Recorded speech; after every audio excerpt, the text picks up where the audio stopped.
Hello दोस्तों, welcome back to Patel sir English classes. Hello दोस्तों, मैं कहना चाहता हूं कि अगर आप मेरे चैनल पर नए हो तो पहले मेरे चैनल को सब्सक्राइब कर लीजिए, बेल आइकन को दबा दीजिए। वीडियो अच्छा लगे तो अपने दोस्तों से शेयर जरूर कीजिए। ठीक है, तो आज मैं one word substitution English subject लेकर आया हूँ। वन वर्ड सब्स्टिट्यूशन, जो हिंदी में आप जानते होंगे अनेक शब्दों के लिए एक शब्द है ना। हर कॉम्पिटेटिव एग्जाम में, चाहे वो एयरफोर्स हो, आर्मी का एग्जाम हो, नेवी हो, बैंकिंग हो, रेलवे हो, सीटेट हो, बीटेट हो, यानी मैक्सिमम एग्जाम जिसमें इंग्लिश से सवाल आते हैं उसमें 2, 4, 5, 7 नंबर का वन वर्ड सब्स्टिट्यूशन क्वेश्चन रहते हैं। ठीक है, तो समय बिना किल किए मैं आगे बढ़ता हूँ। पहला सवाल है, first question, to examine one's own thoughts and feelings. To examine one's own thoughts and feelings. इसे इंट्रोस्पेक्शन कहते हैं, मनन या आत्मचिंतन।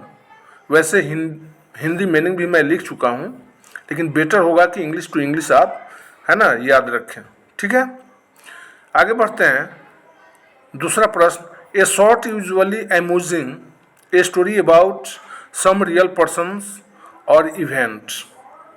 दूसरा, गौर कीजिए, a short usually amusing a story about some real person और इवेंट, एनेक्डोट, उपाख्यान, है ना।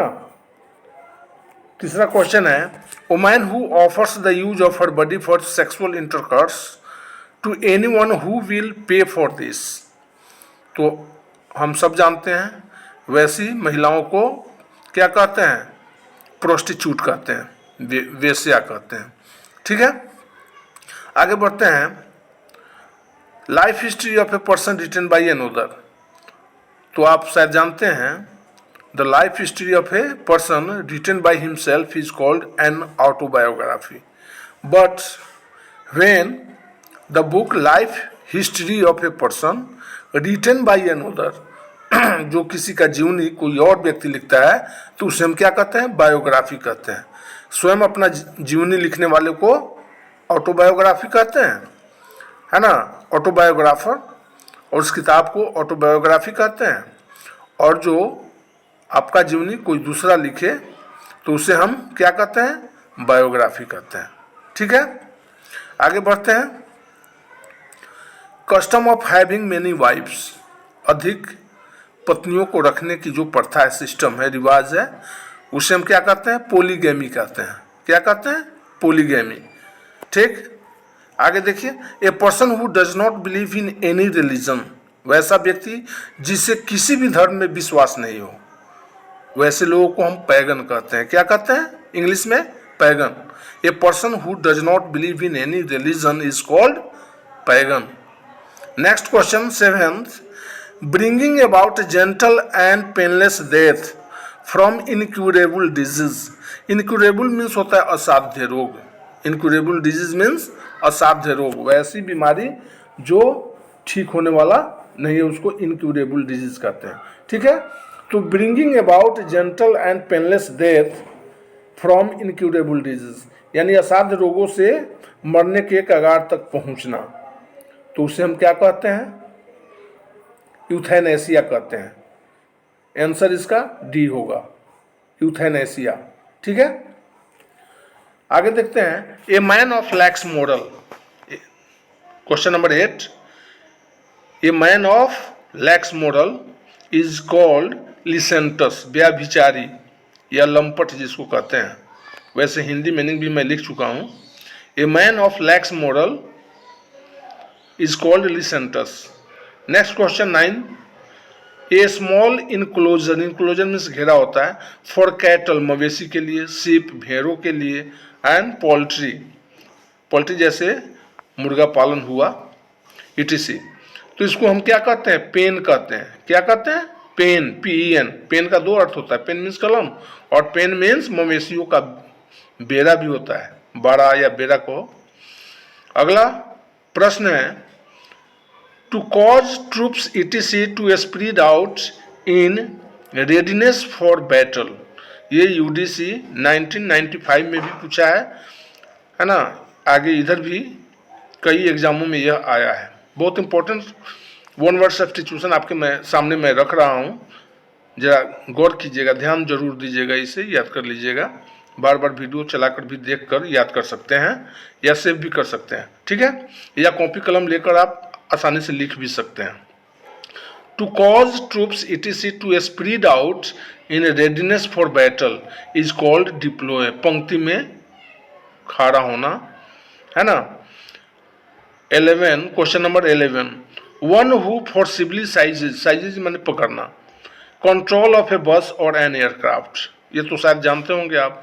वन हु फोर्सिबली, जो पूरी ताकत से, है ना, बल से, कंट्रोल ऑफ ए बस और एन एयरक्राफ्ट, जो किसी बस या एयरक्राफ्ट को घेर लेता है, पकड़ लेता है, उसको क्या कहते हैं? हाईजैक कहते हैं ना।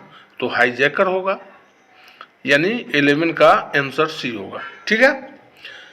आगे बढ़ते हैं, question number 12, the act of killing one's wife, वह व्यक्ति जो अपनी पत्नी को मार देता हो, तो उसे पत्नी, हिंदी में तो पत्नी का हत्यारा कहेंगे, लेकिन इंग्लिश में उसे एक्जोरिसाइड कहेंगे, यानी इसका आंसर होगा, राइट आंसर बी होगा, EXORICID, यानी पत्नी का हत्यारा। The act of killing one's wife is called uxoricide. Next, music sung और played at night below person's window is called serenade. ये बहुत कई बार भी ये सवाल आते हैं एग्जाम में। म्यूजिक संग और played at night below A persons window, किसी भी व्यक्ति के खिड़की के नीचे रात को, है ना, संगीत बजाना, उसको क्या कहेंगे? सेरेनेड कहेंगे, यानी प्रेमी का संध्या का गीत, ठीक है।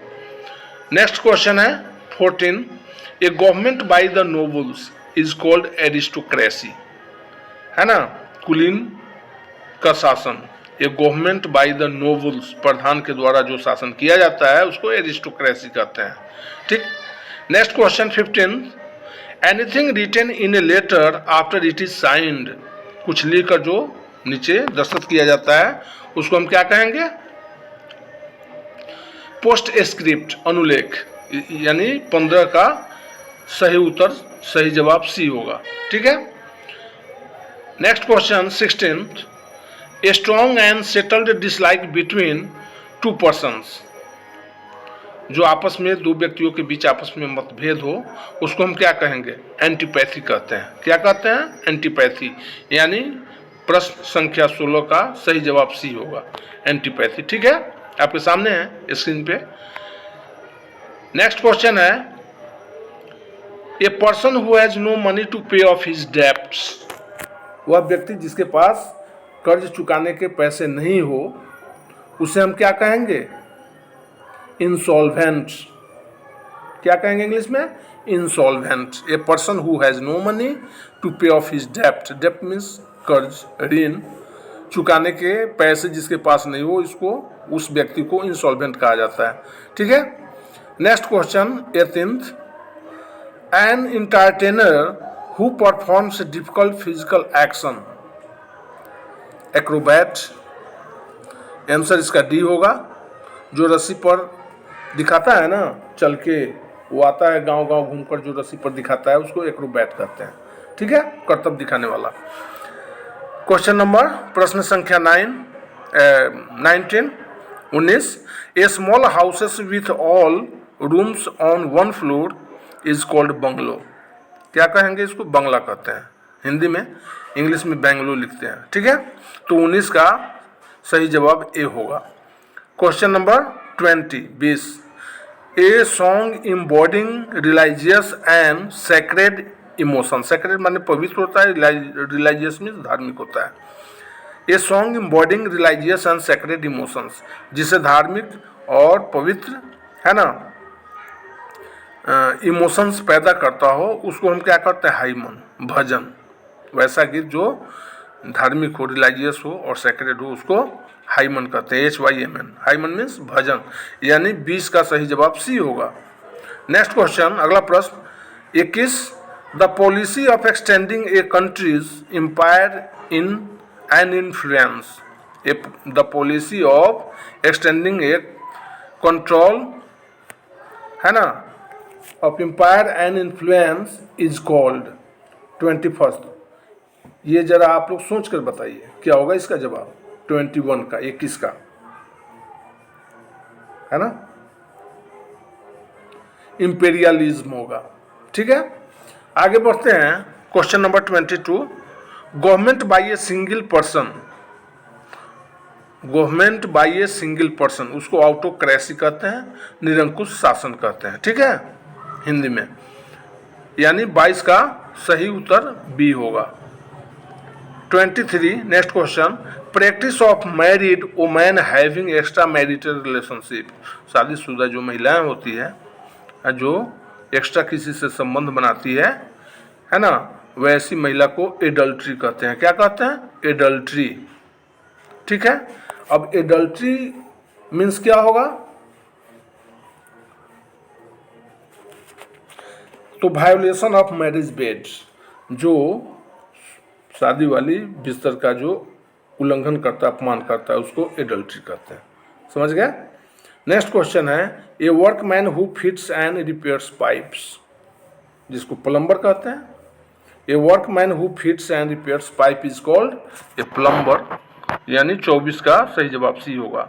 नेक्स्ट क्वेश्चन है 25, part of a church in which bells hang, church का वह भाग जहाँ घंटी लटकाया गया हो उसको बेल फ्राई कहते हैं। क्या कहते हैं? बेल फ्राई, यानी 25 का क्वेश्चन नंबर 25 का सही जवाब सी होगा, बेल फ्राई।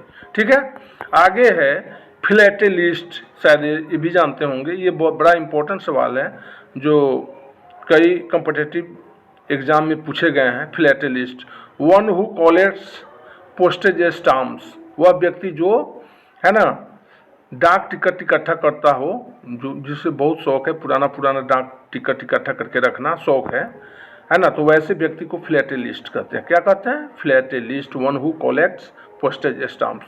दोस्तों, अगर मेरे चैनल पर आप नए हो तो चैनल मेरा सब्सक्राइब जरूर कर दीजिए, बेल आइकन को दबा दीजिए, ताकि जब भी मैं ये वीडियो बनाऊं तो आपके पास नोटिफिकेशन जाता रहे। बहुत दिन से बना रहा हूँ, आप लोग पता नहीं क्यों नहीं सब्सक्राइब करते हो यार। सब्सक्राइब करो कि मन लगेगा, है ना, हम भी थोड़ा आगे बढ़ें। और फिर मैं इंग्लिश से ही कुछ क्वेश्चन लेकर आऊँगा और वीडियो बनाऊँगा। तब तक के लिए good by two all of you, thank you.